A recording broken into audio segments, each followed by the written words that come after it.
gitu ya, secara perdata bahkan itu. Tapi itu diambilnya kata-kata dari undang-undang itu tuh diambilnya itu dari kitab gitu.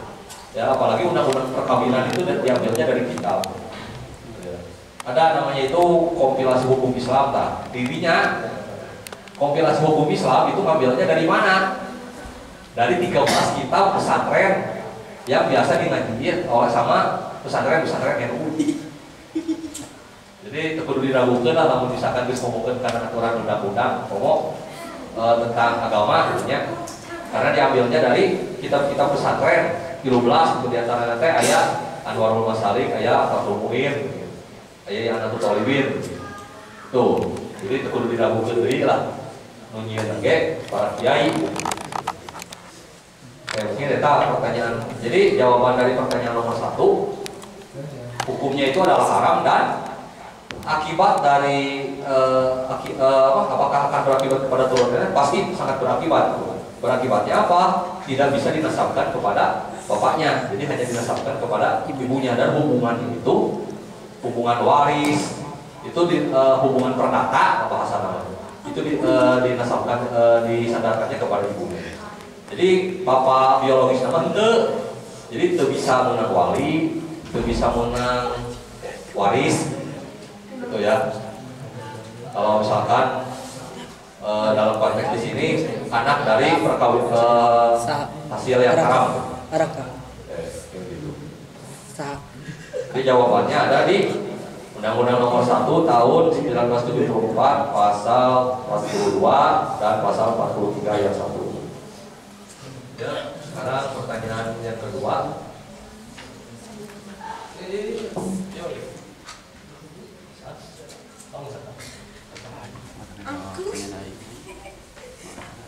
Ditulis ya sebagai sampai.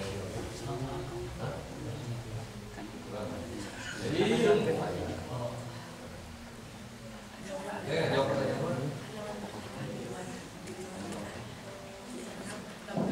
Bismillahirrahmanirrahim. Bismillahirrahmanirrahim.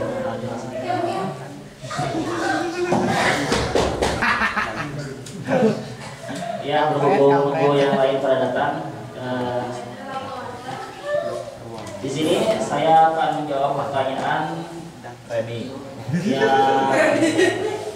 tadi nanya, apabila bayi dibuang ke hutan dari ketahui orang tuanya Islam atau Islam, maka bagaimana hukumnya? Menjadi orang hutan. Orang hutanan. Orang hutan apa? Nah, untuk pembahasan ini sebenarnya ada ya di kitab-kitab fikih. Kalau teman-teman baca misalnya Al-Qarib, situ ada bab berkotoh. Nah, bawahnya ada bab pastur lakitun. Itu masih berhubungan sama kotoh, tapi kalau kotoh itu barang yang ditemukan, barang-barang ditemukan. Nah, kalau anak yang lakit itu anak yang ditemukan. Nah, berhubung ini pertanyaannya bayi yang dibuang ke hutan dan tidak diketahui orang tuanya, Islam atau Islam, kalau saya lihat dari kitab Bajuri jelas ya. Nah, untuk menghukumi anak tersebut, kalau si anaknya masih hidup ya, dibuang ke hutan masih hidup, terus ditemukan sama orang, nah untuk agamanya sendiri maka disesuaikan dengan mayoritas penduduk di tempat tersebut. Misal orang si itu ditemukan di tempat hutan yang banyak orang Islam, maka si bayi tersebut agamanya Islam. Terus jika ditemukan di tempat orang yang banyak orang kafir, maka bayi itu dihukumi agamanya kafir juga dengan Islam. Lalu kepada siapa nasabnya? Pada siapa nasabnya? Dari Bajuri juga saya dilihat nasabnya itu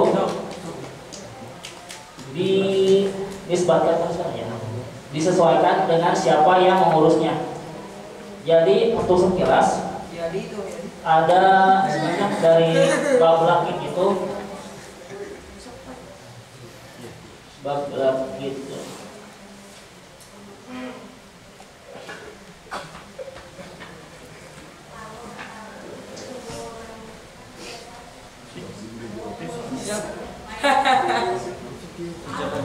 Sekarang bab rakit ya teman-teman. Sekarang yang rakit itu orang yang anak yang perhatian donan bila ditemukan oleh seseorang maka hukumannya baru upaya. Jadi jika ada orang kampung menemukan satu anak dan dia tidak mau mengurus anak tersebut, maka dosanya ditanggung semua kecuali ada salah seorang mau mengurusnya.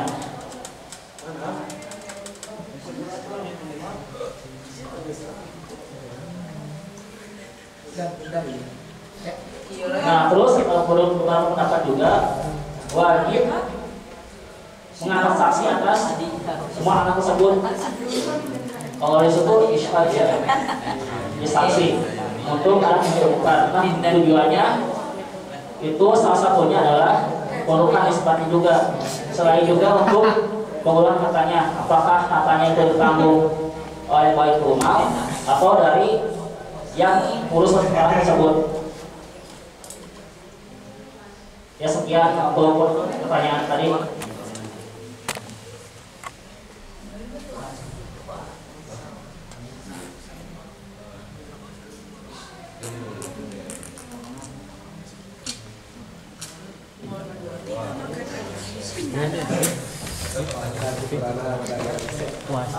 Seru anu wi.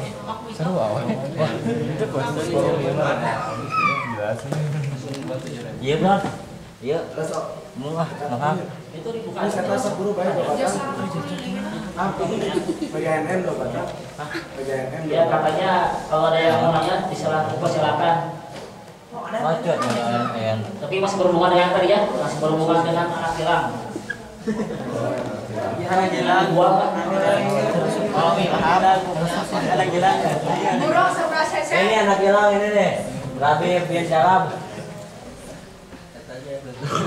Kalau ayam burung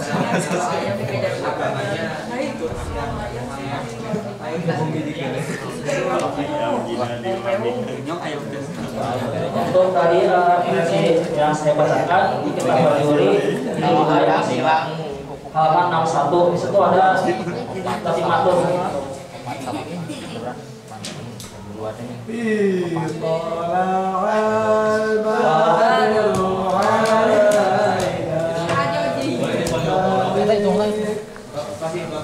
Ya, sebelah kiri.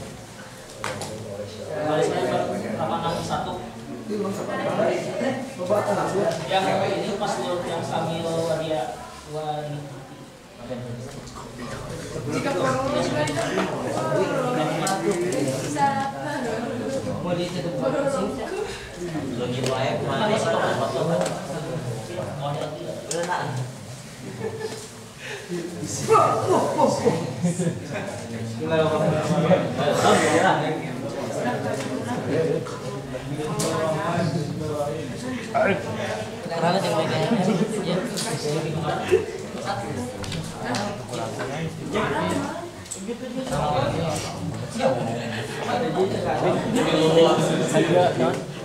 bawanya mulai bawa jadi siap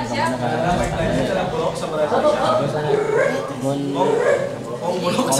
narik nyokot di siridak ada syarat kan dia juga karena emang agama nama orang ini karena agama sebenarnya agama kan ngurutan dina lingkungan itu tentang Islam itu dan numangi nutrana kadinya ya ada kebagian kabeh dan numangi terus dibawa bagaimana nurut kanan jalan manumawa kan misalnya non kalau kandungna budak eta oh bikin mana ternyata yang tugas sampaikan karena bisa disampaikan di bawah kulat kandung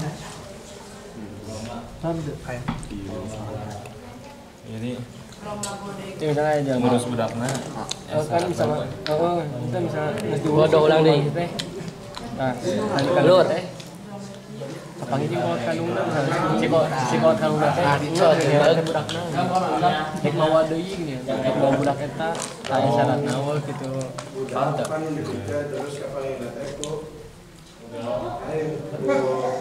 kalau Islam lah Indonesia Kristen sampai mau daerah di sana sudah mana surga tadi aya nu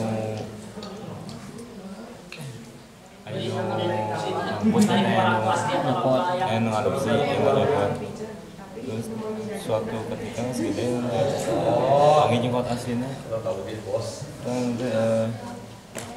malam sing paling pampulah 1 2 anu ngurus nanti 3 4 yang diganti dicopot yang digantian jadi panggilan non yana juga turun jam 8 terus di mana bisa tuh ganteng kita kena kuali Lihat kami jahat.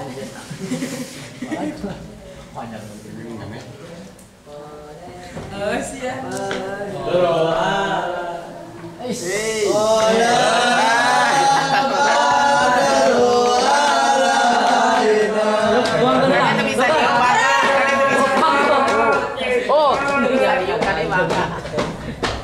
Ayo dasar itu dulu baju kami. Hey guys tuh weh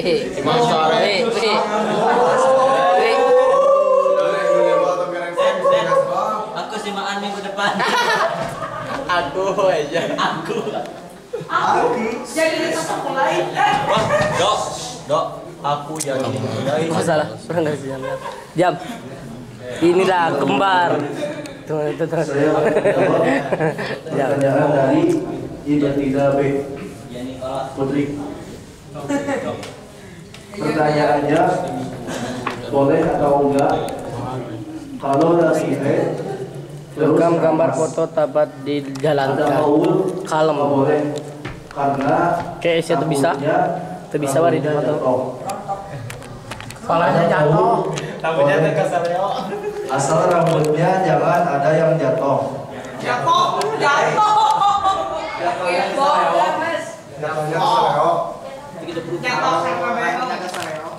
Ada kaul juga boleh, tapi niatnya bebersih, masih dalam keadaan haid. Jadi gimana?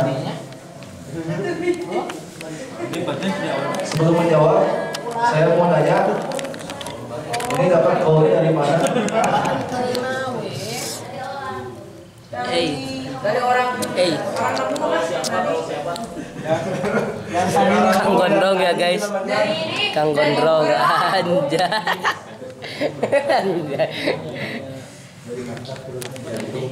Let dap anjay senggol dong anjay bikin fair bray. Jawaban dari pertanyaan tersebut, jawabannya boleh. Referensi Johan Fatul Muin DKI halaman 38.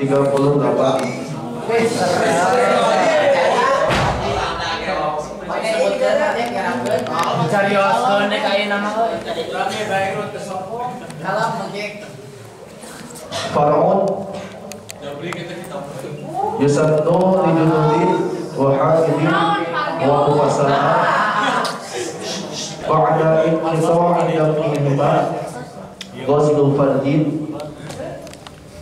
Jadi di sebuah Faraun ini cabang disunahkan kepada orang junub dan orang haid serta orang-orang nifas dalam sesudah terputus darahnya dengan membasuh fardinya. Wa wudu'un linaumin wa aklin wa syurbin, serta dengan wudu pikeun tidur dan juga makan serta minum. Jadi disunahkan kepada orang haid junub atau nifas yang setelah darahnya terputus membasuh parji dan wudu. Wa yukrahu fi'lu syai'in min dzalika bila wudu'in. Dan juga makruh mengerjakan sesuatu dari itu yang di atas, tidur, makan atau minum dengan tanpa wudu. Dan jawaban yang selanjutnya, wa yang bagi alla yuzilu qabla al-ghusli sya'ran aw dhufran. Dan juga penting dengan tidak menyingkirkan orang-orang tersebut haid, nifas dan junub sebelum mandi terhadap sya'ran atau dhufran, terhadap rambut atau kuku, wakada dapat, dan juga begitu pun kepada darah.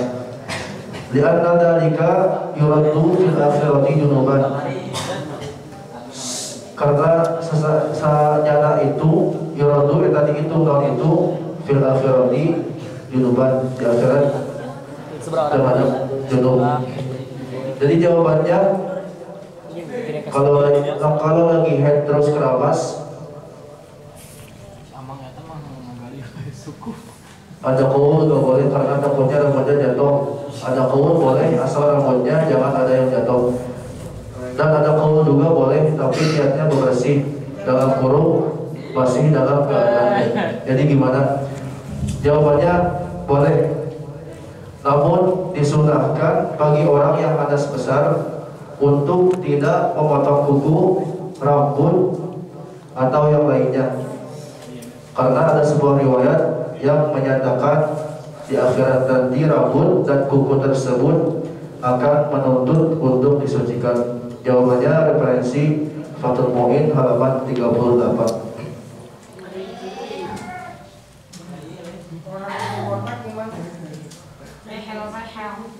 Ketua Husen ya.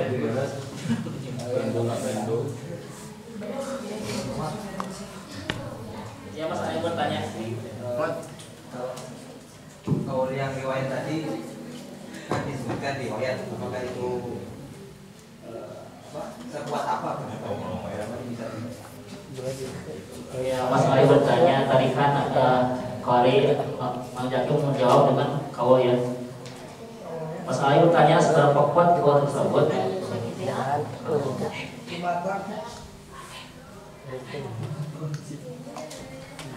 Tidak diriwayatkan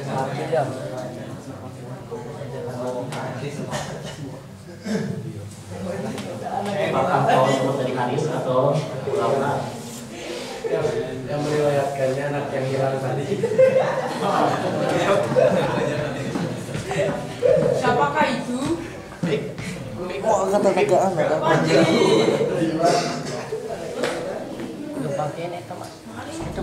Yang barusan riwayat di Fathul Mu'in, sekarang di I'anatul Talibin. Qauluhu wa yanbaghi alla yuzilu ila akhirih. Qala fil ihya'i. Jadi riwayat yang barusan termasuk di sarahnya Fathul Mu'in yaitu I'anah, dan ada juga di Ihya Ulumuddin.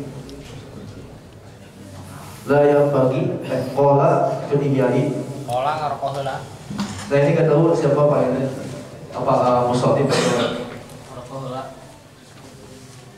Kayaknya anak yang hilang tadi aja. Kasih lah, tetangga dia. Yang modal. qala fil ihya'i la yang bagi ayyuhal lima. Naon yen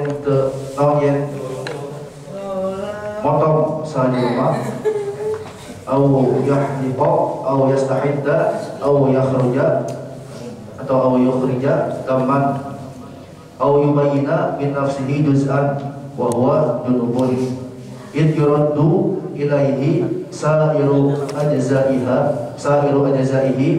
fil akhirati fayaudu junuban. Redaksinya masih sama yang barusan kayak Fathul Mu'in. Jadi semua yang terlepas dari anggota badan orang yang junub, haid serta nifas itu akan dituntut junub. Kalau soal riwayat saya tidak. Iya Allah boleh.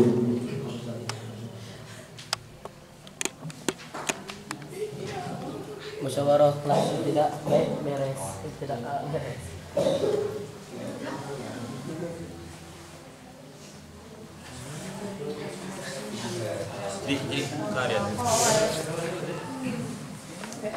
Yang barusan di I'anatul Thalibin halaman 157, sedangkan DKI Beirut punya aib.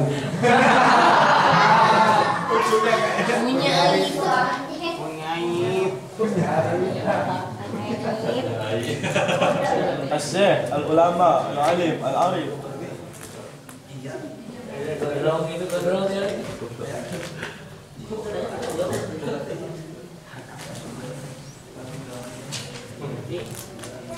العلامة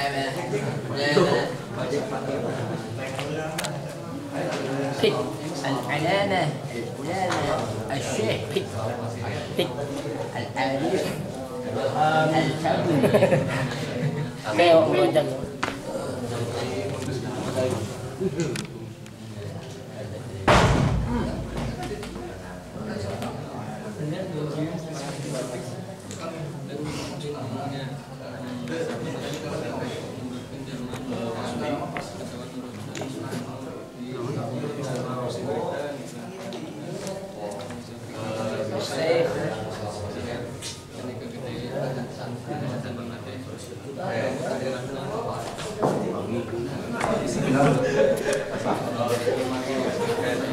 Tadi besar dulu ya apa hukumnya keramas ya. Nah terus di situ tuh ada tadi kalau nggak salah pertanyaan di bawahnya itu gimana kalau misalkan mandi tapi masih dalam keadaan haid. Kita benar tuh coba tabayun dulu ya keramas atau mandi.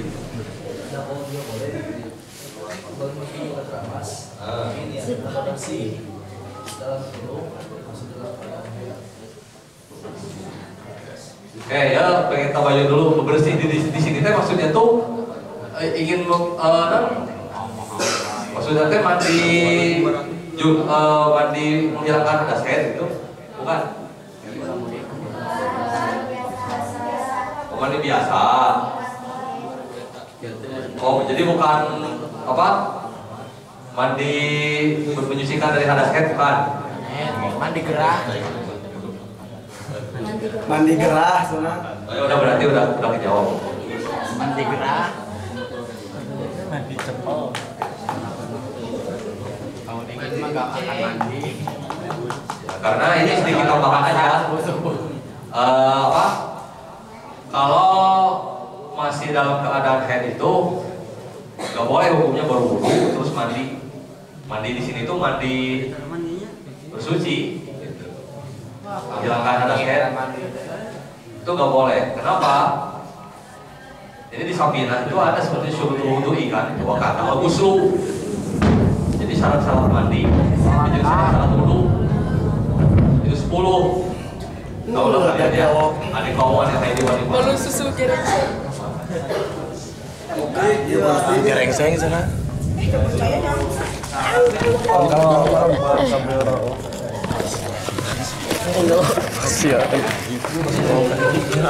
Hello aja ya. Woi.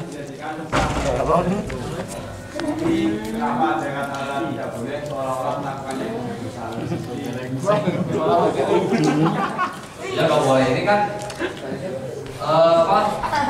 Udah ngelakuin aja kan udah nggak sah.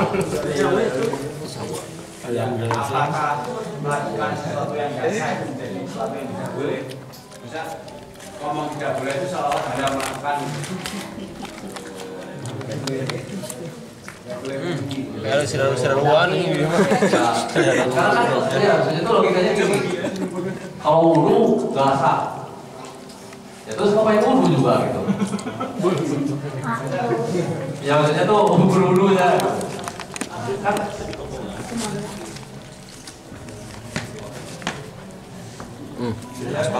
Oma tidak boleh itu soal jadi ya larangan gitu lah. Tidak boleh kan larangan ya. Susu gerengseng. Jadi kalau tidak orang Bisa kali ikut datang Ada rasa jalur bentuknya. ada jaluran. Di orang bentuknya di dahan ini mah. kan dulu bahasanya. 23 makan ayam. Inilah ado. Ada rata-rata sih. Dilarang wudhu. Si lalu. Karena wudhunya kan sah.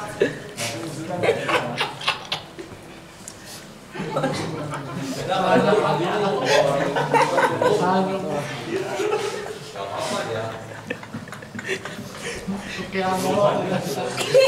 Kira bolu ternyata si Raru. Kira bolu. Mungkin maksud fasilitas itu apakah tidak boleh hanya untuk mendapatkan dosa? Kan kalau wudhu aja gitu. Ini permainan kata sih. Ya karena sebetulnya oke lah. Karena bilangnya nggak boleh. Kalau nggak yang nggak sah ya kan soal. Ya karena kalau bahasa kayak itu gini lah maksudnya tuh. Ya ngapain juga kalau misalkan orang yang haid itu berwudu atau orang yang masih dalam keadaan haid itu bersuci. Tapi seakan apa? Sedangkan bersucinya aja kalamaan. Terus sah. Yang sekalian tong. Siraru aja. Siraru bolu. Gitu. Sekarang Orang ya ada nih. syarat misalkan nih satu contohnya syarat orang bersuci itu harus Islam. Apakah orang kafir boleh bersuci? Yang bersuci lagi dong puasa. Itu kan rana-onan gitu. Keju. Dok. Saya belakang. Sebut. Boleh cari. Boleh, tapi tadi maksudnya Mas Batak tuh Sarwai. Sekali juga. dilarang itu bukan haram. Ya aja kalau hukum itu hukumnya orang ya masuk terus wudhu. Kalau Ada juga yang tuh orang naon. ada momen ada pernyataan nggak boleh dilarang dilarang kalau secara hukum itu apa haram. Enggak hanya itu. Tapi ada al-fasid. Iya kan, layak aku bihi yang terputus walayu tarubihi. Oke, dan tidak boleh dalam artiannya fasid. Ya, itu usul fikih. Al-ahkamu samatun. Dan terakhir itu al-fasidu. Berarti ini masih masuk kategorinya nih. Dalam artian saya nggak nyebut itu haram gitu maksudnya. Itu menantanya nanaonan gitu maksudnya kan. Tapi di dalam usul fikih ada al-fasid. Al-fasid itu malah naon-naon layak ta'alaku bihi al-wudu. Layak ta'alaku berkaitan di kalawan ma al-wudu.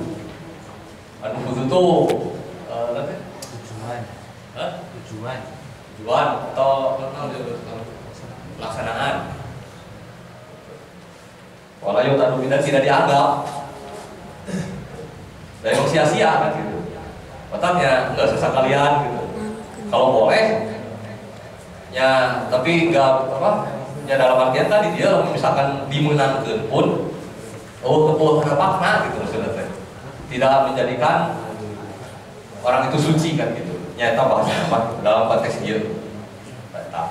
Katakan geus itu menang lah sekalian gitu dalam pasir gitu. Nah. Oke, mungkin gitu ya. Untuk jadi kudu andiko teh terputus dari jadi sudah ya. Jadi itu referensinya hukumnya Safina. Kitab Safina. Jadi berarti kalau itu sekedar nggak sah atau dosa? Kan tadi kita apakah nggak sekedar nggak sah pelarangan itu? Tadi kan dikatakan dilarang. Apakah sekedar nggak sah? Apakah dosa? Sampai dosa nggak? Cari lagi deh. Itu lagi soalnya. Pintu. Oh, jadi hukumnya itu kalau di usul fikih fasid.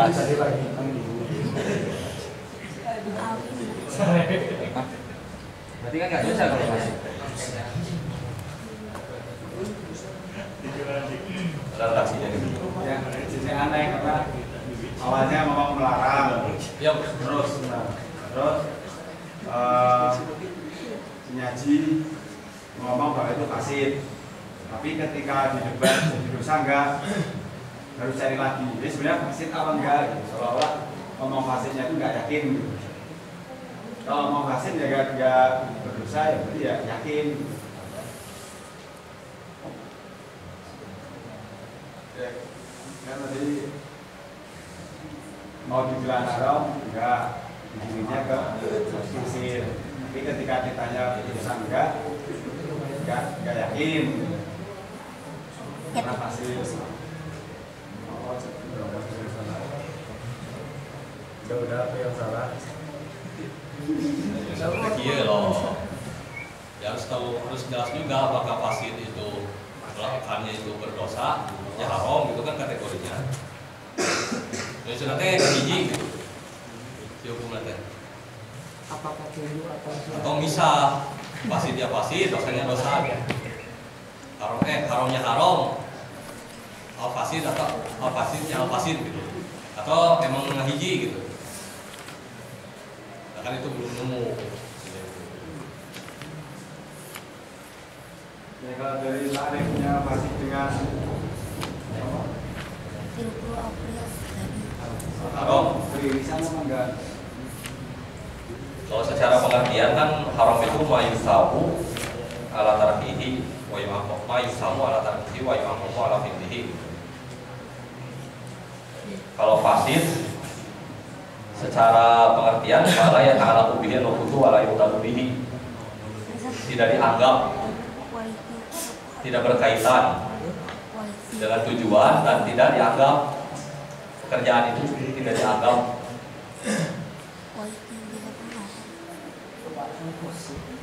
Nah, mungkin ini oke yang menjadi pertanyaan. Lamun kalau bukan hal fasid, apakah itu masuk kepada kategori haram atau nya? Ini dalam artian fasid itu apakah bersatu dengan haram atau terpisah? Fasid haram. Ya jadi singkat nama lamun jalma head berwudu ya berarti itu dosa gitu, tapi ya emang kesah kan gitu, geus pasti atau mah kesah. Ataukah emang orang berwudu ketika sedang head itu berdosa gitu, tapi geus jelas kesah kan eta itu jadi pertanyaan selama musyawarah.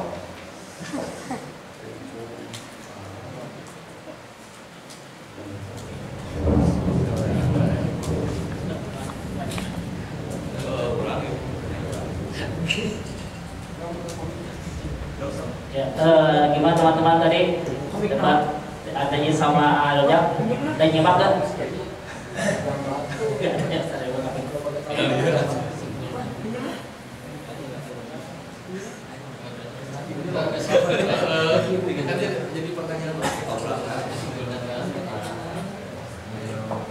Jadi barudak kesimpulannya ya tehnya kan akhirnya obrolan ieu teh jadi menimbulkan pertanyaan baru gitu. Nah, tadi kita kan menjelaskan mengenai apa? Teu sah kan gitunya. Bahkan bahasa di mah temenan lah. Temenan teh dalam artian nanaonan kita ngalakukeun sesuatu hal anu memang geus pugu-pugu moal sah. Tetap geus wentong sakalian, nah bahasa teh gitu. Mengenai orang yang perempuan di kalau wudu perempuan kalau wudhu tapi dalam masa haid can putus can anikau. Nah di dalam Sabina itu kan udah jelas ya katakan muasah gitu kalau misalkan orang wudhu tapi masih dalam keadaan haid. Nah kan tadi ada bahasa kemenang akhirnya bahasa tidak boleh itu kan menimbulkan persepsi kan akhirnya gitu. Nah, mesti di rumah bahasanya tadi gitu. Yang naon orang ngelakukan sesuatu hal, anu geus pugu-pugu dilakukan teh geus moal sah, jeung naon dilakukeun gitu maksudnya kan gitu. Orang geus setok sakalian, temenan sakalian. Nah, tapi akhirnya menimbulkan persepsi apakah melakukan sesuatu hal yang fasid ya secara hukum usul fikih anu emang moal sah teh apakah berdosa atau henteu. Kan gitu pada akhirnya. Nah muncullah pertanyaan gitu kan. Pertanyaannya gimana? Di antaranya hasil pertanyaan ini tuh ya yang dipahami itu adalah di kitab Marokot usul fikih itu hukum fikih itu kan ayat 7 ya. Jadi di antaranya ya, dua nanti ayat haram, ayat fasid. Kan ayat haram mama yusabu ala tarkihi wa yu'aqabu ala fi'lihi. Apa-apa yang dikerjakan itu mendapatkan dosa dan kalau ditinggalkan itu mendapatkan pahala gitu. Ya. Nah, sedangkan kalau fasid itu pengertiannya itu la ma la yata'allaqu bihi anfuzu wa la yuqtadu bihi. Apa-apa yang tidak berkaitan dengan tujuan. Gitu. Dan pekerjaan itu tuh tidak dianggap gitu. Kita secara pengertian antara haram dan fasid. Nah sekarang pertanyaan yang muncul ya, bahkan di benak Al-Fakir sendiri adalah hukum haram teh nah misah jeung fasid ya sendiri-sendiri secara atau menyatu. Jadi lamun melakukan sesuatu hal anu emang geus pugu-pugu rusak teh dosa itu atau henteu eta itu menjadi pertanyaan sekarang gitu hasilnya teh gimana untuk memperjelas pemahaman bersama. Misal hal yang haram sudah mafhum, contohnya banyak hal yang fasid barangkali bisa dicontohkan dengan data sendiri sama. Oh ya. Kalau untuk hal fasid ini kan beda ya.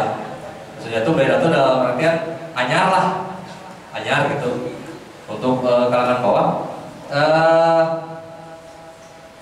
contoh fasid. Misalkan ya. Kalau haram kan udah tahu lah ya. Sholat. Kalau fasid hal yang tidak berkaitan dengan tujuan dan pekerjaan dan hal tersebut itu dianggap. Contoh ini syarat-syarat wudu. Syarat-syarat wudu itu harus Islam. Itunya contoh kayak ini. Tapi itu melakukan orang kafir. Nah, itu contoh fasid. Gitu kan. Jadi wudu itu harusnya dilakukan ke orang muslim, tapi ini dilakukan ke orang kafir. Nah, itu contoh fasid. Ya itu sah gitu sebenarnya. Tuh. Yang haram ini? Ya bukan. Ya ini contoh fasid. Kalau perbedaan boleh dan sia-sia. Kalau perbedaan boleh dan sia-sia itu. Perbedaan boleh dan sia-sia. Boleh dan sia-sia.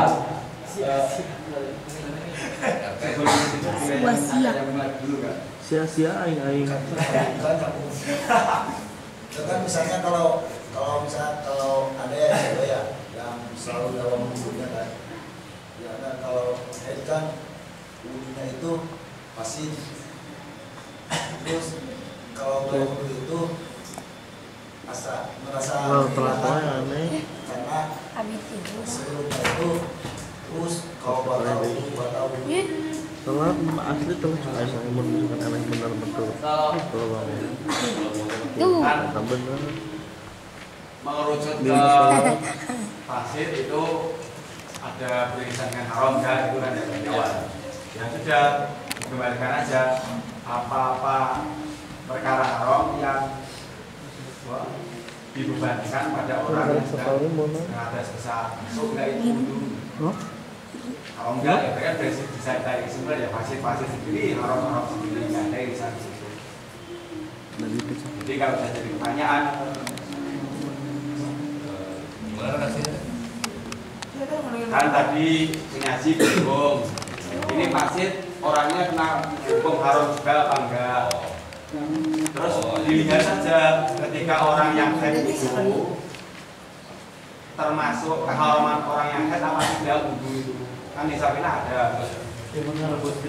Kalau memang tidak ada ya berarti tidak ada irisan antara fasid dengan haram menurut itu. Ada penarikannya sembilan lain yang lebih tepat bisa didiskusikan. Masuk. Sebelum ke sia-sia dan boleh. Ya.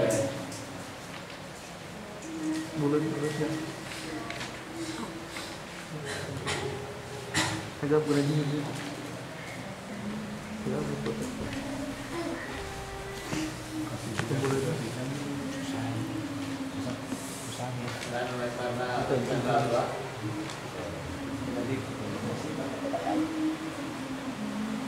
Ya mungkin sambil jalan ada pertanyaan yang lain.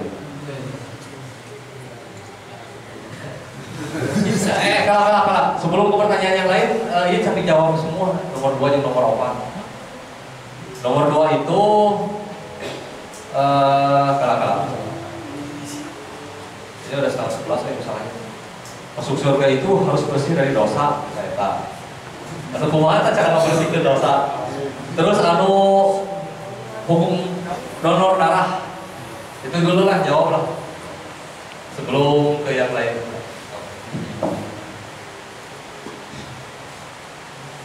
Assalamualaikum. Assalamualaikum.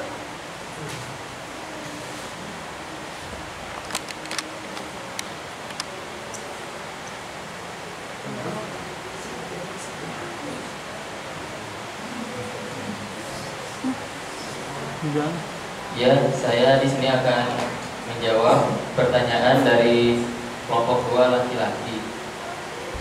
Bagaimana hukumnya donor darah, dan apabila dibolehkan, bagaimana hukumnya donor darah orang non-Islam kepada orang Islam atau sebaliknya. Dan begitu juga perdonoran dari hewan manusia apakah boleh? Ini kelompok 2 siapa aja? Mas Ali.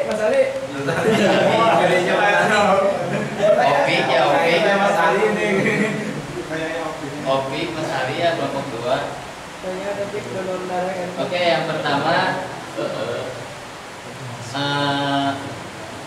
hukum donor darah dulu ya. Apakah dibolehkan katanya di sini? Ya, jadi donor darah itu diperbolehkan.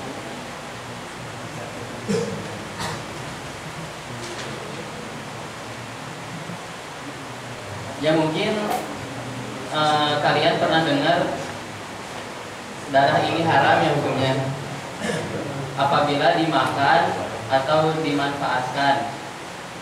Ya seperti yang ada di surat Al-Maidah ayat 3.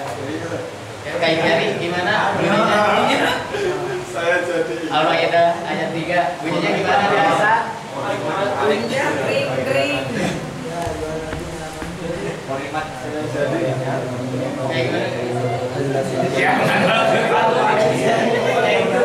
Ya pokoknya bunyi suratnya gitu ya ayat ketiga. Di sini saya membacakan artinya aja. Jadi arti dari surat Al-Maidah ayat 3 itu diharamkan bagimu memakan darah, daging babi atau daging hewan yang disembelih atas nama selain Allah. Jadi itu diharamkan. Nah kan mungkin dari situ kalian berpikir katanya haram, tapi kenapa bisa didonorkan kan? Nah jadi itu nyambung kepada kaidah fikih. Sesuatu yang diperbolehkan dalam keadaan darurat hanya untuk mengatasi kesulitan tertentu, jadi boleh. Ya kan, ngerti? Ya mungkin selengkapnya bisa dijelasin sama Mas Bey. Nah, karena selain itu donor darah sangat bermanfaat bagi kesehatan. Jadi hukumnya harus, malah Allah di sini menilai pahala yang donor darah itu tinggi. Nah, mungkin ada juga sini saya akan berusaha memberikan referensi ya, biar kalian yakin. Ya mungkin dari hukumnya donor darah udah ngerti kan ya, jadi hukumnya boleh. Nah, bagaimana donor darah non Islam kepada orang Islam atau sebaiknya? Nah, jadi di sini di hadis ya Sahih Bukhari. Saya bacain jangan panjang tapi langsung ke artinya aja ya. Jadi muslim tidaklah najis. Ya, jadi muslim tidaklah najis baik hidup atau matinya. Ini adalah hukum untuk orang muslim. Adapun hukum untuk orang kafir, maka hukum dalam masalah suci dan najisnya adalah sama dengan hukum seorang muslim. Ya, jadi kita sebagai manusia mau muslim atau kafir itu suci, nggak ada orang najis. Kalau ada orang najis, ya kita nempel sama orang, ya otomatis najis kan. Nah, pendapat ini adalah sahih karena dari hadis Imam Bukhari ya.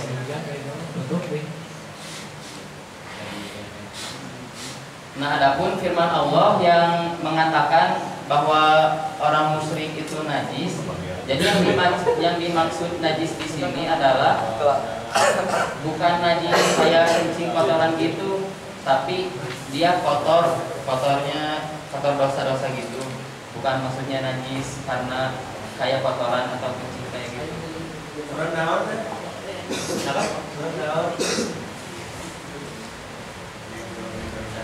Apa? Nah, kalau yang di sini surat apa yang enggak? Kayaknya ada firman Allah gitu. Kayaknya nyari tahu makanya nanya. Mesti gitu aja. Kak, itu kayaknya tahu Kak, makanya. Ya mungkin kayak nyari tahu. Apa itu yang saya bilang ya ayyuhal ladzina Tuh. amanu innamal musyrikuuna najasun fala yaqrabul masjidal haram ada amin. Sama aku yang tambahin.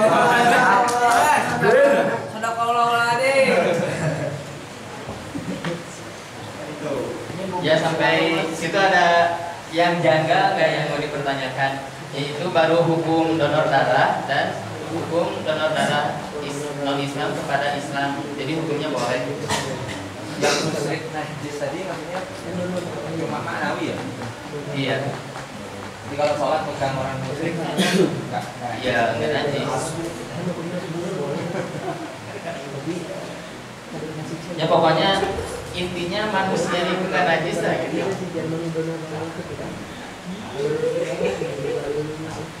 Lanjut ke yang donor darah dari hewan ya.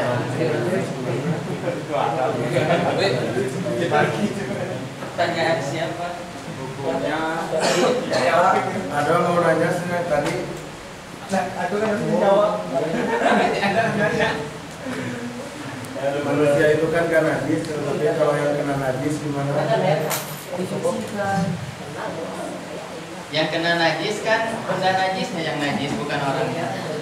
Tapi orangnya jadi najis. Orangnya nggak najis, tinggal hilangin benda najisnya ya jadi nggak najis. Benar kan? Oke, udah terjawab. Belum. Santai. Yang lanjut ya, yang donor darah hewan kepada manusia. Nah, sebenarnya peristiwa ini ya dulu pernah ada gitu.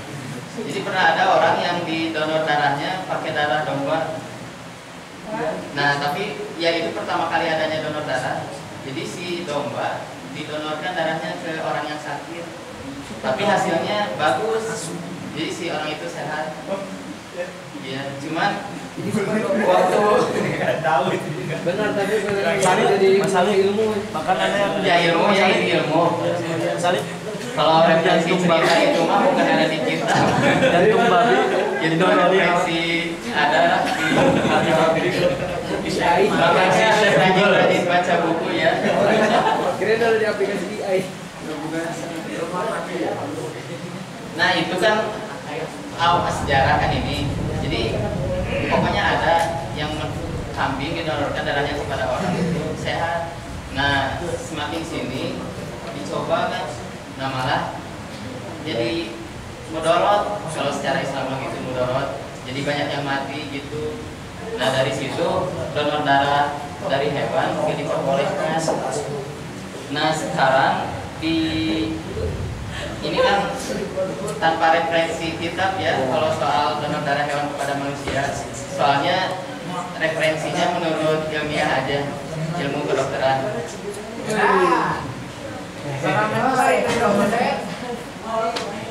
Dari rumah sakit aja.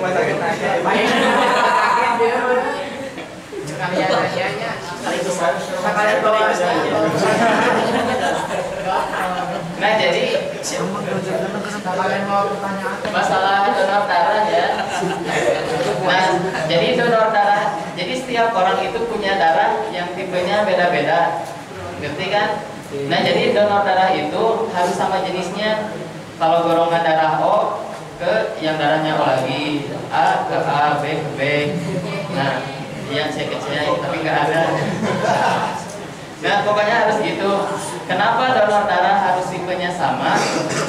Karena biar sesuai. Karena apabila ada darah yang gak sesuai masuk ke tubuh kita akan mengakibatkan penyakit. Nah pertanyaannya gimana kalau darah hewan? Nah kan darah hewan tipenya gak sesuai sama kita. Kita nggak tahu darah hewan itu O, A atau apa. Nah jadi di sini donor darah itu tidak diperbolehkan karena akan mudorot bagi manusia. Meskipun awalnya boleh karena pernah ada yang mati atau apa. Secara ilmu kedokteran itu harus sesuai tipenya. Jadi donor darah hewan kepada manusia itu tidak dianjurkan.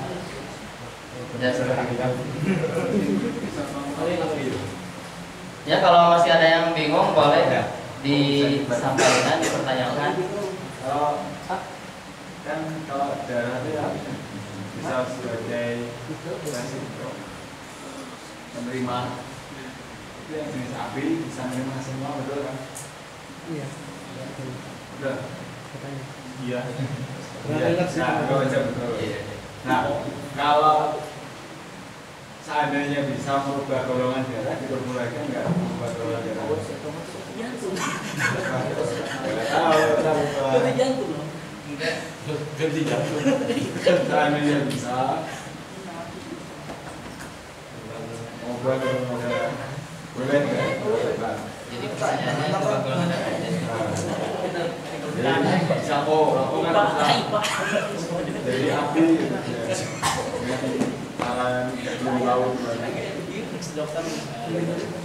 Jadi ada pertanyaan ya dari Mas Roja, apakah mengganti golongan darah itu boleh? Emang boleh? Emang boleh? Bencana. Ya. Bencana.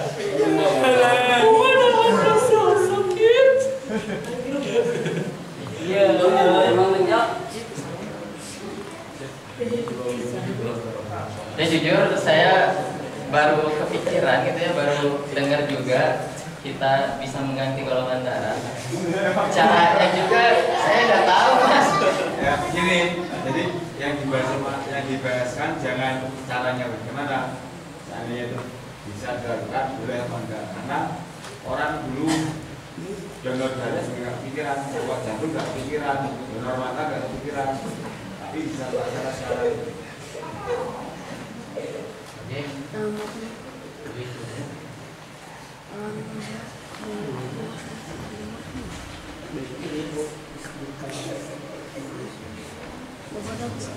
Ganti kelamin sih kalau Tapi emang boleh. Ya iya makanya yang hukumnya boleh ganti gitu. Jangan yang bisa enggaknya tapi hukumnya. Sebenarnya sesuatu yang ada di dunia ini boleh, cuman apakah itu haram atau halal? Kan gitu. Gini aja. Oke, nah terkait pertanyaan itu dasar dari ini kan terutama hukum-hukum baru lah ya yang nah mungkin jawaban yang paling ya tapal jitu tapal dek gitunya boleh bisa ngajawab luka kurang kere tapi segala sesuatu hal namun misalkan bikin podcast dalam perihal ya misalkan dalam konteks donor darah ini dalam hal medis lah kalau memang misalkan apa menimbulkan manfaat yang besar ya tanpa ada resiko kemadorotan ya kan gitu tapi kalau memang benar-benar memadorotkan udah hindari gitu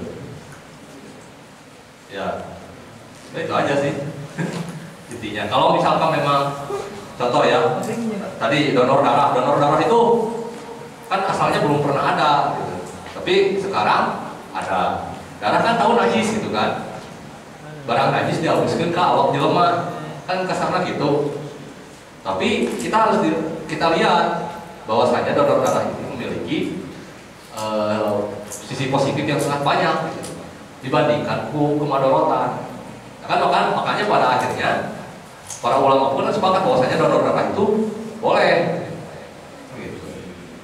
Nah, sekarang operasi ganti kelamin gitu kan ya itu kan hal medis gitu apa bedanya dengan donor darah gitu sarwa hal medis lah tapi operasi ganti kelamin itu menimbulkan efek menimbulkan madorot yang benar-benar gede gitu ya kan dan yang paling puncaknya itu adalah istilah nama teu nerima kodrat ngelawan kodrat lah gitu dan ganti kelamin jeung emang secara medis bahaya gitu dalam segala hal mungkin gitu jadi untuk ganti golongan darahnya kalau misalkan bisa dan memang tidak ada kemadorotan yang mau naon gitu kan boleh lah hukumnya tapi kalau ternyata madorot ya udah nggak boleh kan mau madorot kan gitu. Gitu. Ya begitu maksudnya sia-sia boleh sia-sia boleh sia-sia nggak boleh tapi dan sia-sia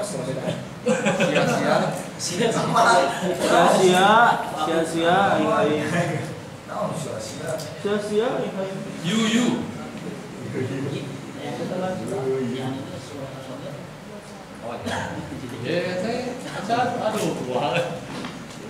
tinggal satu pertanyaan lagi ya sebelumnya perihal golongan donor darah ada yang mau dipertanyakan kan? Itu cewek kayaknya demam.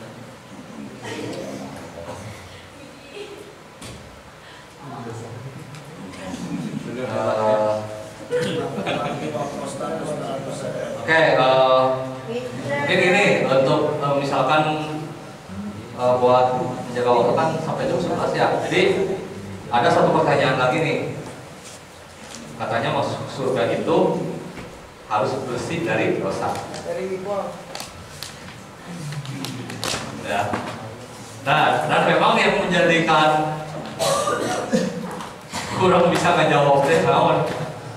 Penjelasannya di kitab apa? Itulah. Ini pertanyaan yang ini tuh kitab naon ya? Itu di kitab mana? Saya tahu anu batas berat jawab berat. Memang perlu diteangan kan gitu. Ada yang mau dicari. Nah ya, jawabannya siap. Apakah akan katanya masuk surga itu harus bersih dari dosa? Ya, memang benar kan? Gitu. Nah, cara membersihkannya gimana? Apakah dengan dicelup? Kayak teh dicelupkan ke air? Ada tahap 1, tahap 2, tahap 3 atau kumaha?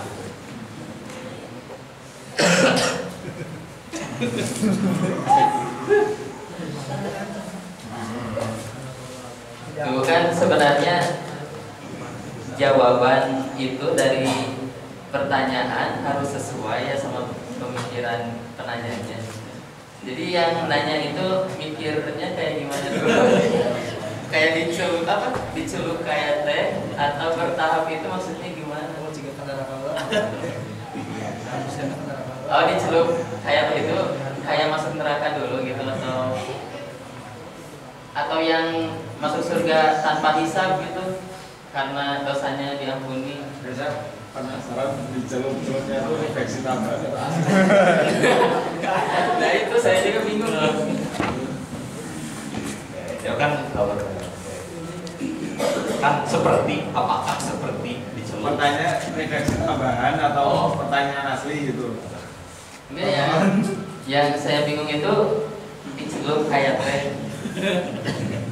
Enggak, bukannya apa? Bukan itu ya maksudnya. Ya biar jelas aja pertanyaannya maksudnya kayak gimana. Jadi ya penanyanya gimana ini? Saya nanya ke dia kan? Anak sulung kamu tadi kelas ibtidaah. Ya. Dia kuliah ibtidaah ya. Itu siapa guru akidah?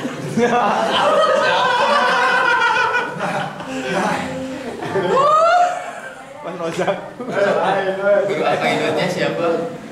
Saya sendiri. Angka sorangan.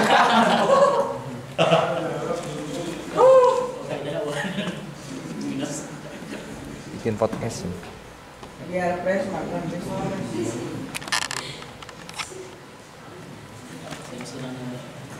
Oke, saya jawab seadanya dulu ya. Ya mungkin benar gitu. Syarat yang masuk surga adalah dosa-dosa kita terhapus, baru kita bisa masuk surga.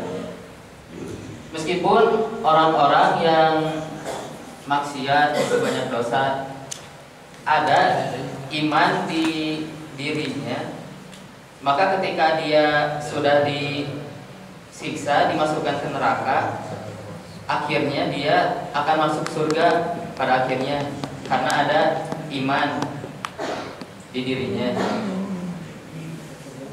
Nah, bagaimana dengan penghapusan dosa-dosa? Ya, secara di dunia gitu, penghapusan dosa-dosa bisa kita lakukan dengan bertaubat. Tapi itu untuk dosa-dosa kecil. Dosa-dosa kecil kita bisa meminta ampunan, bisa berperilaku baik untuk menghapus dosa-dosa kecil di dunia. Nah, kalau dosa-dosa besar, kita harus di sini ada nih di kitab Jawharut Tauhid. Ya. Kitab Jawharut Tauhid bisa berbahasa Indonesia. Bisa kalian buka ya kitabnya. Berbahasa Indonesia tapi. Nah, jadi di antara penghapus dosa-dosa besar yaitu membaca Qul Huwallahu Ahad 100.000 kali. Ya mungkin untuk kalian yang berminat masuk surga bisa bisa ya kalian melakukan itu, membaca Qul Huwallahu Ahad 100.000 kali. Nah, itu bisa menghapus dosa-dosa besar. Dan diantaranya haji mabrur. Nah, haji mabrur itu bisa menghapus dosa-dosa besar. Kemudian jihad itu bisa menghapus dosa-dosa besar. Nah, sebelumnya kalian harus tahu apa itu dosa-dosa besar ya, apa aja. Jadi dosa-dosa besar itu ada 7 macam. Yang pertama syirik kepada Allah. Yang kedua mengerjakan sihir. Yang ketiga membunuh orang tanpa hak. Yang keempat memakan harta anak yatim. Yang kelima memakan riba. Yang keenam melarikan diri dari peperangan, dan yang ketujuh menuduh zina kepada perempuan baik. Nah, itu 7 macam dosa-dosa besar. Nah, untuk penghapusan di dunia ya gitu. Kalau untuk penghapusan dosa di akhirat otomatis disiksa, diazab. Nah, kalau udah selesai penghapusan dosa itu, apabila ada iman di hatinya, pada akhirnya dia akan masuk surga. Ya seperti itu. Masih ada yang bingung nggak? Tidak ada. Tidak, bagaimana ini gurunya langsung yang menyampaikan? Punya tuh. Beda atau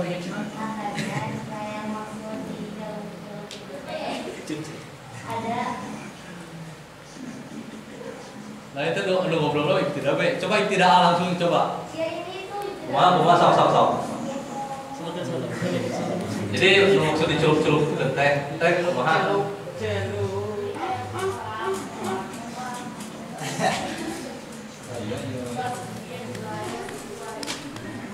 Masukin ke, jadi dimasukin, keluarin, masukin, keluar. Seperti membilas rangkaian.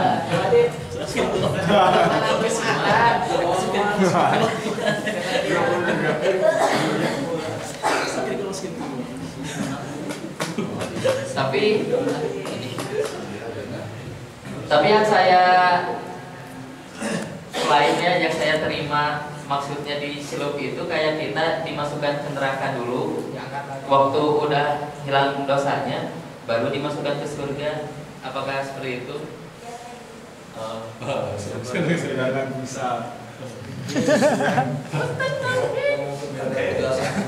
Jadi jelas ya. Oke, alhamdulillah pertanyaan yang kelima ini sudah dijawab. Ya. Mungkin nanti sisanya ini masuk kategori PR ya. Pokoknya pertanyaan yang muncul selama musyawarahnya. PR ya. Tapi untuk pertanyaan yang dasar ini, yang kelima ini, itu alhamdulillah sudah dijawab. Dan mungkin akan ada, maksudnya nanti PR. PR itu adalah pertanyaan yang timbul selama musyawarah berlangsung. Gitu. Ya,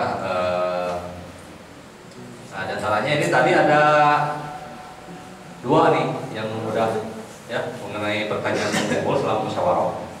Yang pertama itu anak yang dibuang oleh orang tuanya itu, apakah si anaknya itu nanti di akhirat anaknya loh yang dibuang ini bisa menarik orang tua yang telah membuangnya ke surga, namun misalkan karena nakal, tidak bisa bakal dituntut gitu kan? Gitu. Apakah bisa dibawa ke surga? Orang tua ngurusnya atau kelak di tes kan? Dablon mana? Aku udah jelas oke deh. Pengalaman pribadi belum?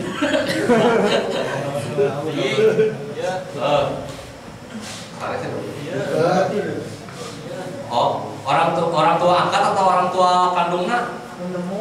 Dua nana. Oh, dua nana. Oke, berarti oke. Orang tua berarti baik angkat ataupun ataupun kandung ya. Angkat atau turun?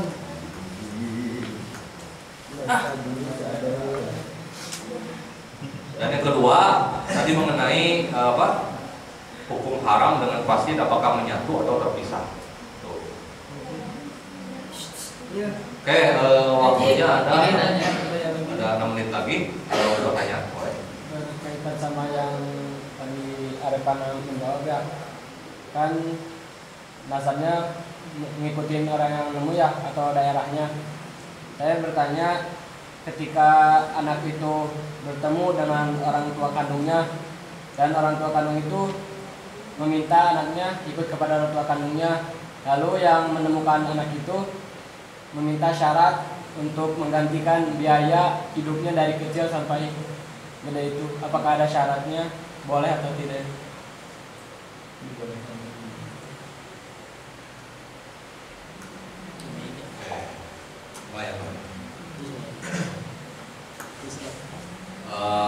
Jadi Jadi saudara Mugi ini bertanya ya, dalam pertanyaan selang musyawarah bertanya nih, kan tadi mengenai apa orang anak yang dibuang lah kasar nama ditemukan oleh orang tua angkatnya, dan setelah besar anaknya ini udah rada gede, katanya ya taruhlah misalkan bisa 10 tahun, kok orang tua kandung nanti dibawa deui si anak nate, si anak anu baheula dipikeun teh ngomong ke orang tua angkatna, ceu ieu budak teh budak kandung abdi, ku abdi bade dicandak deui, ieu murang kali abdi teh.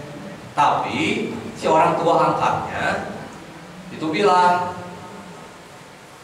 taruh kieu lah, sok mangga dibawa lah, dibawa, tapi dengan syarat Anda kudu ngagantian biaya hirup budak anjeun ieu ti mulai dipanggil ku kaula nepikeun ka segede kieu. Ampun ka budak tara. Nah, apakah jadi aya syarat siga gitu? Nah, apakah ada syarat seperti itu? Kudu lah istilah nama si orang tua kandung teh ngagantian ke orang tua angkatna terkait biaya hirup, kudu atau henteu? Tanya.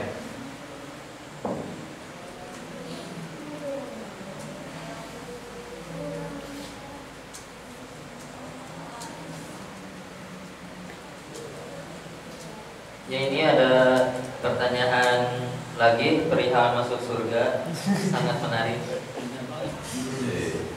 Antara tahu itu fikih gitu ya. Dari RT ya. Kayak masuk surga, cenah. Cenah. Semua orang juga mau. Emosi. Berpikir teh anak loba jelema anu luwih suka ngomentaran ya. Jadi ini katanya, apakah bisa jika seseorang ingin masuk surga tapi di antara fikih, tasawuf dan tauhid salah satunya tidak ada? Jika bisa jelaskan, jika tidak bisa jelaskan juga. Ya. Terus karena setahu saya di tasawuf itu ada salah satu sifat yang bisa menghalangi kita untuk dapat masuk surga. Ini contoh tasawuf. Karena saya pernah dengar dari seseorang bilang begini, ngapain sholat kalau masih hasud katanya, semua amalannya ditolak atau dihapus. Bagaimana kadar atau ukuran untuk bisa masuk surga? Dan banyak filsuf-filsuf yang melenceng dari agama Islam dikarenakan pemikirannya itu. Bagaimana pendapat Anda tentang filsuf itu? Apakah kita Santi Maulana Al-Karim bisa masuk surga? Apa syaratnya katanya? Kita baca Nah,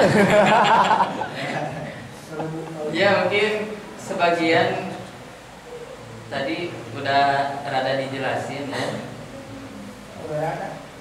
Nah, kita balik lagi kepada fondasi Islam. Jadi kalau di Aqaidut ya. Jadi apa itu Islam? Ya, apa itu? Ada yang ingat gak kelas itu dah? Kalau biasa rada ngeleng. Iman Islam. Jadi apa itu? Nasi apa itu? Apa itu iman? Apa itu Islam? Oh, Islam itu apa ya? Islam itu apa? Islam itu iman. Islam itu Islam. Islam. Rukun agama ada 3. 1 iman, 2 Islam, 3 ihsan. Bener kan? Nah, gitu. Nah, jadi yang penting fondasi itu dulu kita punya, fondasi agama itu kita punya. Nah, untuk selebihnya masalah fikih, tasawuf dan tauhid itu kan masalah ilmu. Itu kita bisa asah dengan sanad keilmuan yang jelas. itu sesuai sanad.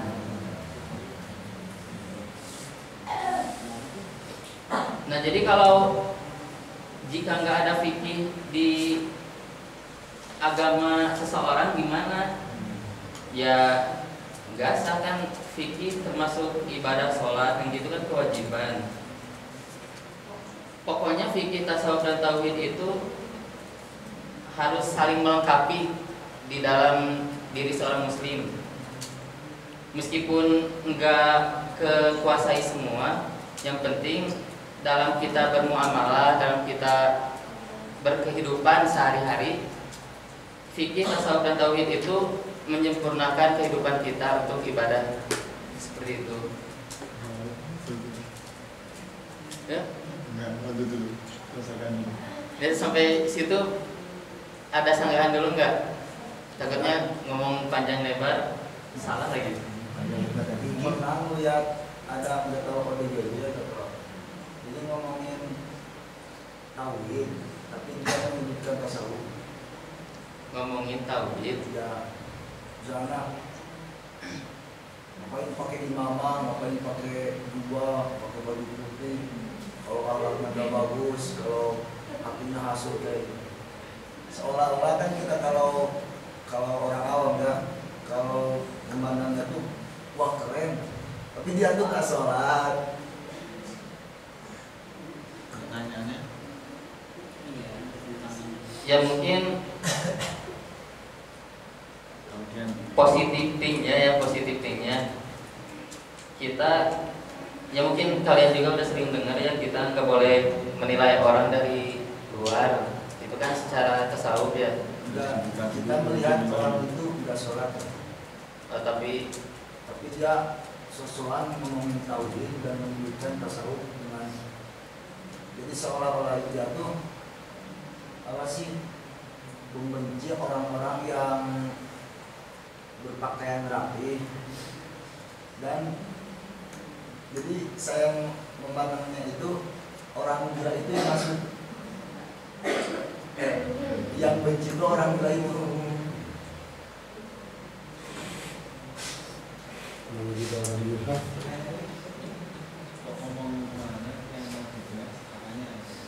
Ya yang dibahasnya itu kan di sini ditanyainnya fikih, tasawuf, tauhid itu. Nah, jadi ada orang yang dia bertauhid cuma nggak sholat. Terus pertanyaannya? Yaitu bisa kondisinya seperti itu. Menjelekkan tasawuf gitu kan? Terus pertanyaannya? Itu gimana, kan itu termasuk hasud. Nah terus di sini kan ditulis bahwa hasud itu bisa menghapus amal kan ya gitu. Nyambungnya kan di situ ya. Ya kan ke intinya apakah bisa masuk surga? Oh iya. Ya tadi yang kalau ngomongin iman ya. Apa? Kalau ngomongin iman berarti ya kalau ngomongin fondasi yang tiga tadi ya. Kan iman, Islam, iman, ihsan.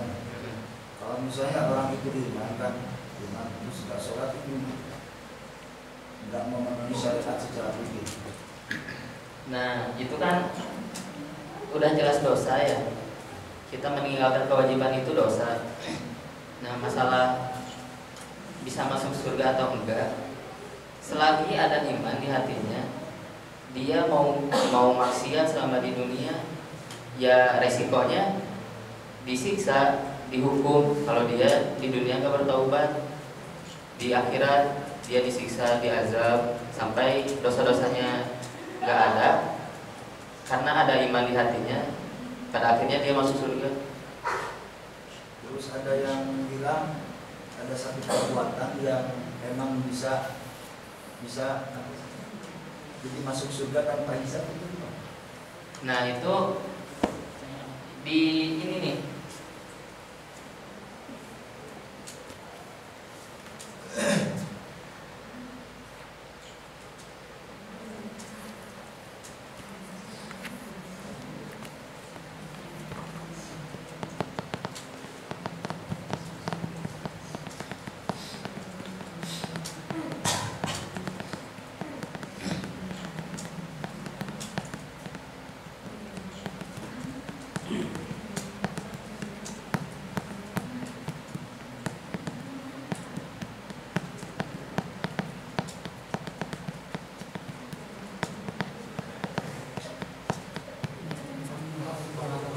Nah, sebenarnya untuk pembahasan orang yang masuk surga tanpa hisab itu ada riwayatnya dalam satu hadis. Di sini nggak disebutin hadisnya dari mana, cuman ditulisnya disebutkan dalam satu hadis. Langsung ke artinya aja ya.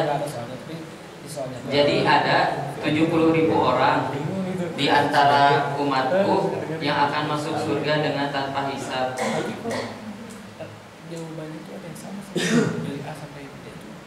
Jika dari golongan mukmin itu ada orang yang lebih dekat kepada rahmat, maka ia akan masuk surga dengan tanpa hisab. Dan jika dari golongan kafir itu ada yang lebih dekat kepada kemurkaan, maka ia akan masuk neraka dengan tanpa hisab. Maka satu golongan akan ada yang masuk surga tanpa hisab, dan ada satu golongan yang akan masuk neraka dengan tanpa hisab. Sedangkan golongan yang lainnya akan diberhentikan untuk menerima hisab.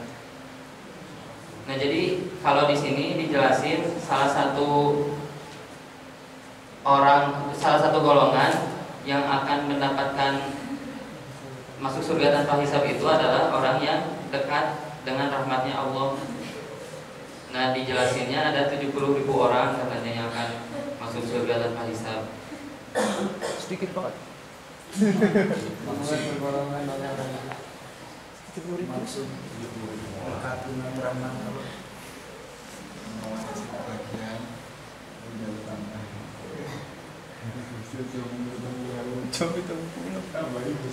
Untuk penjelasan dekat dengan rahmat Allah saya belum bisa jawab ya, belum nemu penjelasannya soalnya. Ini kan perbandingan antara hadis itu ya sama ucapan yang kayak misalnya maksud itu mencegah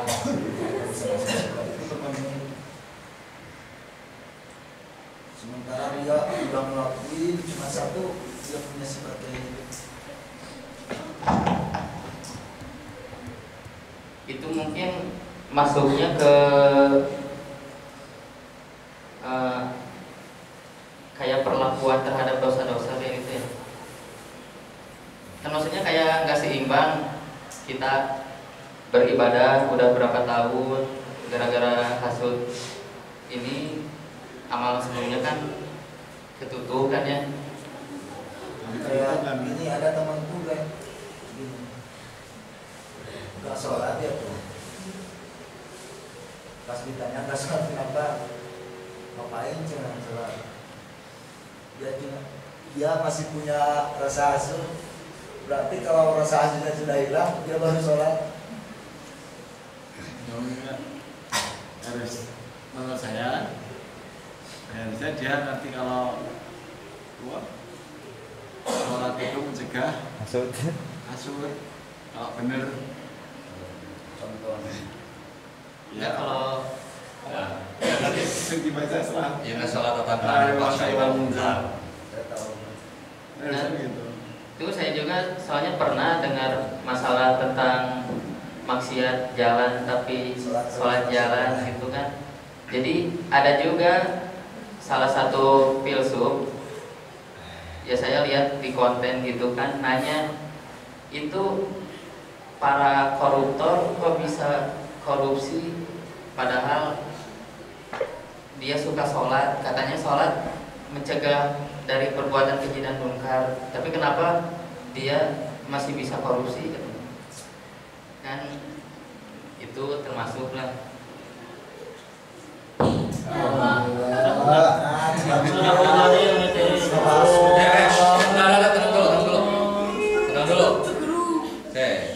dulu.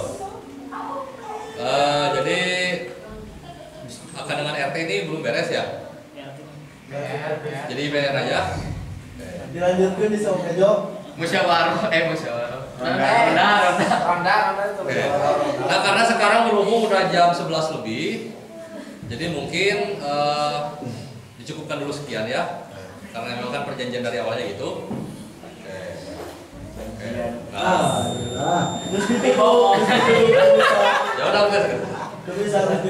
Jadi karena berhubung udah jam 11 lebih, jadi wayahnya di PR kendala. Mau itu sama enggak dilanjutkan di luar forum, di luar musyawarah. Tapi bohong. Oke, jadi alhamdulillah untuk musyawarah gabungan yang mengingatkan menyiapkan itu kan dia simaan.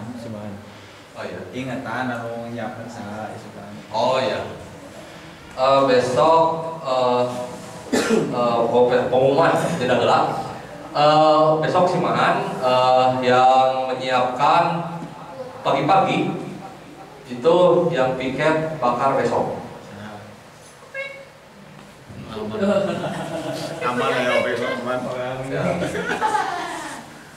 Yang menyiapkan terus yang ngeberesin itu yang piket Sabtu. Ya orang nggak termasuk. Ya gitu ya. Jadi biar sama-sama enak lah. Gitu. Karena memang sekarang kan ya diusahakan sebelum jam 1 tank gitu. Sebelum jam 1. Sebelum jam 12 tank itu udah beres. Ya tapi biar fair. Yang menyiapkannya piket bakar besok Jumat, yang membereskannya malamnya otomatis itu yang piket bakar Sabtu. Ya. Itu untuk simaan. Nah, mungkin untuk musyawarah gabungan kali ini dicukupkan sekian dulu. Alhamdulillah ya. Jadi pertanyaannya satu-satunya udah dijawab gitu. Iya guys. Ya. Terus saya simpulkan dulu. Tadi mengenai yang pertanyaan pertama, hamil di luar nikah haram, titik, dan berakibat kepada nasabnya. Nasabnya jadi dinasabkan kepada ibu. Itu. Okay.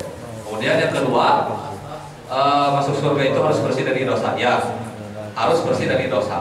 Kalau misalkan masih memiliki dosa, maka akan dimasukkan ke neraka dulu.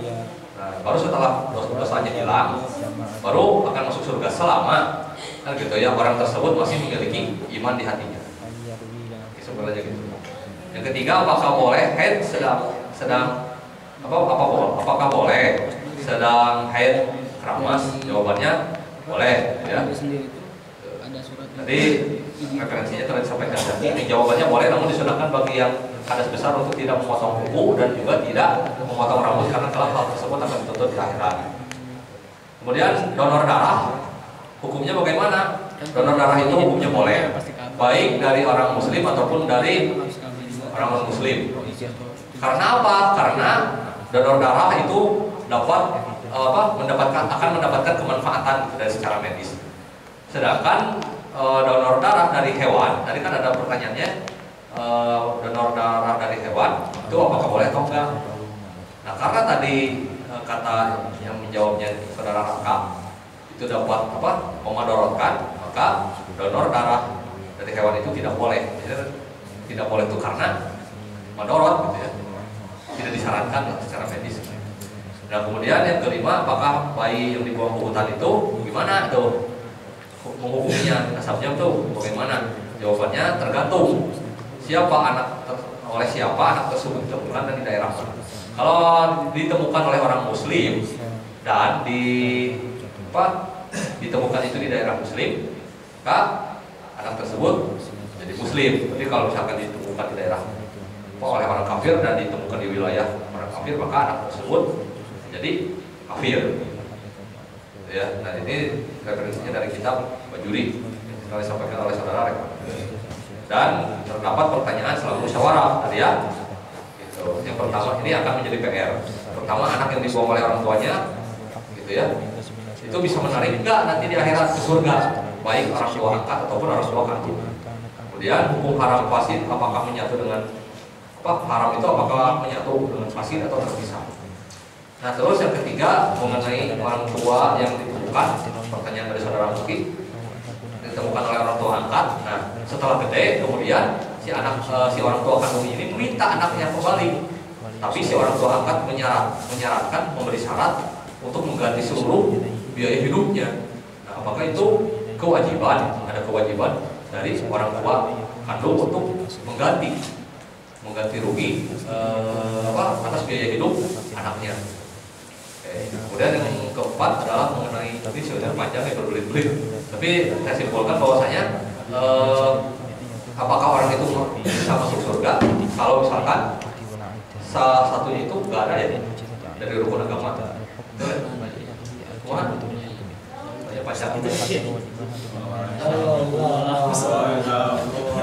Kita pertanyaan RT tadi, soalnya kan berbelit-belit panjang. Intinya begitu lah. Jadi apakah orang itu bisa masuk surga? Namun misalkan salah satu hiji dina rukun agama tadi. Fikih tasawuf tauhid Allah. Apakah orang bisa masuk surga kalau misalkan fikih tasawuf sama tauhid itu nggak ada? Mungkin itu ya. Mungkin cukup sekian demikian yang bisa kelompok satu ini sampaikan. Ya mohon maaf kalau misalkan mungkin masih banyak kekurangan karena ya kita masih sama-sama belajar lah gitu ya. Kalau misalkan kebenaran, karena kebenaran itu mutlak dari Allah Subhanahu Wa Taala, kesalahan itu khusus mungkin dari apa pribadi. Wallahu a'lam bishawab. Terima kasih atas perhatiannya. Assalamualaikum warahmatullahi wabarakatuh.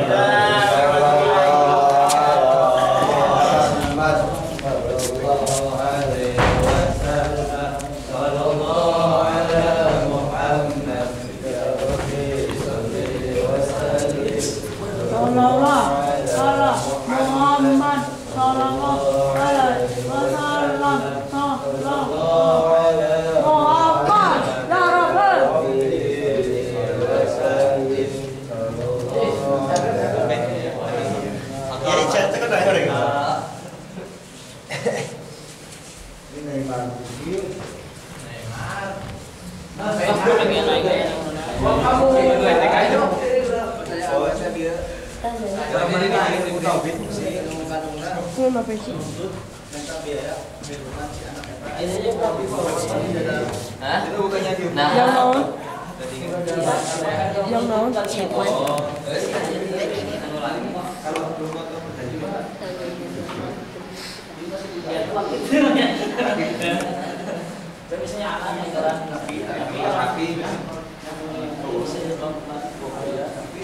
bisa didapat.